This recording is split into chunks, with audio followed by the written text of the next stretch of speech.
Dear students of 11th and 12th classes, इससे पहले हमने ग्रामर का क्रैश कोर्स किया था कि एक आम इंसान, एक लेमैन, एक कॉमन स्टूडेंट जिसकी कोई स्पेशलाइज स्टडी नहीं हो, वो जिसको उसको जितना बेसिक ग्रामर जानने की ज़रूरत है उसके लिए हमने एक क्रैश कोर्स किया। उसके बाद हमने 11th और 12th का सिलेबस स्टार्ट किया। तो ये हमारा लेक्चर नंबर 10 है सीजन 2 का। फर्स्ट सीजन हमारा क्रैश कोर्स था ग्रामर में, और सीजन 2 जो हमारा है वो 11th और 12th का सिलेबस कर रहे हैं। हमने ग्रामर से स्टार्ट किया, क्वेश्चन नंबर 1 2 3 4 5, और आज हम क्वेश्चन नंबर 6 कर रहे हैं। तो 11th और 12th के लिए ये है, और ये क्वेश्चन नंबर 6 कॉमन है, और 11th और 12th के लिए बोथ क्लासेस के लिए क्वेश्चन नंबर 6 है और ये कॉमन है। और इसमें ये 8 मार्क्स का है। इसमें क्या क्या होगा, let me tell you. Okay, so 11th and 12th classes, question number 6 maximum marks इसके 8 है। इसमें क्या होगा, देखो 11th में article, debate, speech, narrative writing. Okay, 12th and report writing ये ऊपर वाले के साथ है। 12th में भी यही है, आर्टिकल, डिबेट, स्पीच, हाँ थोड़ा सा पर्सनालिटी प्रोफाइल, पर्सनल एक्सपीरियंस और ह्यूमरस राइटिंग, ये एडिशनल है जो 11th और 12th ये है। ये थी क्वेश्चन नंबर 6, ऑलमोस्ट सेम। आगे चलते। सो ये जो रिपोर्ट है, डिबेट है, आर्टिकल है, नैरेटिव राइटिंग है, इस तमाम को क्वेश्चन नंबर 6 को अगर हमने एक हेड देना हो, एक हेड के अंदर डालना हो, उसको हम बोलते हैं composition writing. What is a composition writing? जब भी आप कुछ लिखना चाहते हैं, When you want to write something, सबसे पहले आपके माइंड में आइडियाज आते हैं उस चीज़ के बारे में, जो चीज़ आपने जिस चीज़ पे आप लिखना चाहते हो। आप उन आइडियाज को गैदर करते हो, इंफॉर्मेशन को कलेक्ट करते हो, फिर इनको एक ऑर्डर देते हो। ऑर्डर देने के बाद सिस्टमेटिकली एक क्रोनोलॉजिकल ऑर्डर में आप उसको लिखते हो और कंक्लूड करते हो, उसको बोलते हैं कंपोजिशन। तो इन तमाम आर्टिकल हो, डिबेट हो, रिपोर्ट हो, स्पीच हो, नैरेटिव राइटिंग हो, इन तमाम जो टॉपिक्स हैं, इनको हम अगर एक ही हेड में लाएं, सिंगल वर्ड में इनको हम बोलें, तो इसको हम बोलेंगे कंपोजिशन राइटिंग।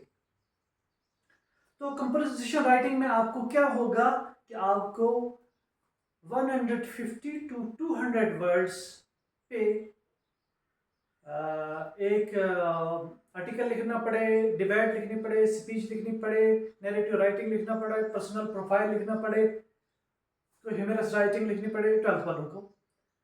तो कैसे लिखा जाता है मैं आपको बताता हूँ। We communicate by writing or by speaking. So what is more important is content and style. तो कंटेंट और स्टाइल को ऑलवेज आप हाई कंटेंट आप क्या लिख रहे हो, आपका स्टाइल ऑफ राइटिंग कैसा है, that is very important in writing, in composition writing. Okay, हम आगे चलते हैं, मैं आपको बताता हूँ। ओके, ये मैंने आपको डिस्कस किया कि आपके एग्जाम में क्या होगा। 150 से 200 वर्ड्स पे आपको चाहे आर्टिकल हो, डिबेट हो, स्पीच हो, नैरेटिव राइटिंग हो, आपको लिखना है। ठीक है जी, आपको हिंट मिलेगा, एक वर्बल या विजुअल हिंट मिलेगा, आपको थोड़ा सा हिंट मिलेगा, उस हिंट को लेके आपने आगे चलना।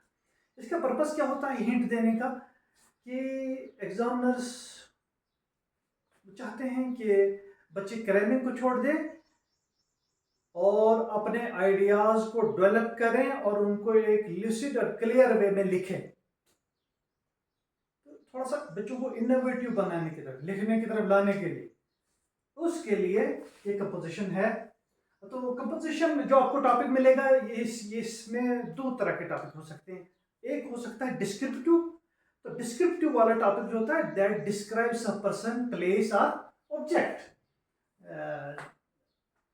जैसे माय बेस्ट फ्रेंड, इसमें मैंने लिखा।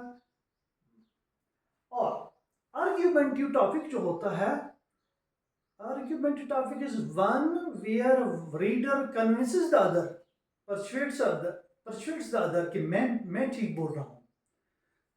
आपने देखा होगा वकील जब बोलता है कोर्ट में, तो वकील ये कोशिश करता है कि मैं जो बोल रहा हूँ वो सच है, वो ज्यादा लीगल है, वो ज्यादा ऑथेंटिक है। That is called argument. वकील के आर्ग्यूमेंट होते हैं। तो argument is from there where you try कि जहां आप ये कोशिश करते हैं कि मैं बेटर बोल रहा हूं। तो आपको जो भी बोलना, जो भी आपका एग्जाम में आएगा, या वो टॉपिक आर्ग्यूमेंटिव इन नेचर होगा या वो डिस्क्रिप्टिव होगा, यानी आपने या डिस्क्राइब करना या आर्ग्यू करना, दो से एक चीज। Okay, how to write a composition. Generally composition कैसे लिखी जाती है, उसके लिए क्या होता है, टॉपिक तो आपको एग्जाम में उधर से मिलेगा। वैसे अगर आपको कहीं कंपोज करना अदर देन टॉपिक, तो आप टॉपिक फाइंड आउट करते हैं। क्रिएट, फिर आप क्रिएट एन आउटलाइन। जब आप किसी चीज के ऊपर लिखना चाहते हैं तो आप मोटा मोटा पहले लिखते हैं, ये बड़ी बात है। फिर ड्रॉप, आपकी इनिशियल थिंकिंग क्या है उसको आप ड्रॉप करते हैं। इस टॉपिक पे मेरी शुरुआत की थिंकिंग ये है। फिर आप उसको रिवाइज करते हैं और एडिट करते हैं, कोई गलती हो उसको ठीक करते हैं। नेक्स्ट हम आगे चलते हैं, और क्या है इसमें, ठीक है। फॉर्मेट ऑफ अ कंपोजिशन, आप कैसे कंपोज करते हैं किसी चीज को। इंट्रोडक्टरी पैराग्राफ होता है, आप एक थीसिस देते हैं, आप एक पॉइंट ऑफ व्यू देते हैं, आप एक बात बोलते हैं। फिर 3 पैराग्राफ्स ऑफ सपोर्ट, उसकी सपोर्ट में एविडेंसेस देते हैं, उसकी सपोर्ट में बोलते हैं। एक पैराग्राफ आपने दिया मैन, और उसकी सपोर्ट में दो तीन पैराग्राफ्स ऑफ सपोर्ट आप लिखते हैं। फिर कंक्लूड करते हैं, आप समराइज करते हैं इसको। तो यानी आपको कंपोजिशन कैसे करनी होती है, आप इंट्रोडक्टरी पैराग्राफ लिखते हैं, मेन थीसिस, फिर 3 पैराग्राफ्स ऑफ सपोर्ट, 3 पैराग्राफ लिखते हैं जो उसकी सपोर्ट में होते हैं, फिर उसको कंक्लूड करते हैं यानी समराइज करते हैं। तो ये छोटी वीडियो है कंपोजिशन राइटिंग पे। अब हम वन बाय वन आएंगे आर्टिकल पे, डिबेट पे, स्पीच पे। Thank you. अगर मुझे आपको अगर मेरी वीडियो पसंद आई तो इसको ज़्यादा से ज़्यादा शेयर करें, ज़्यादा से ज़्यादा बच्चे पढ़ने चाहिए, मेरा शौक है, और इसको लाइक भी करें। Thank you.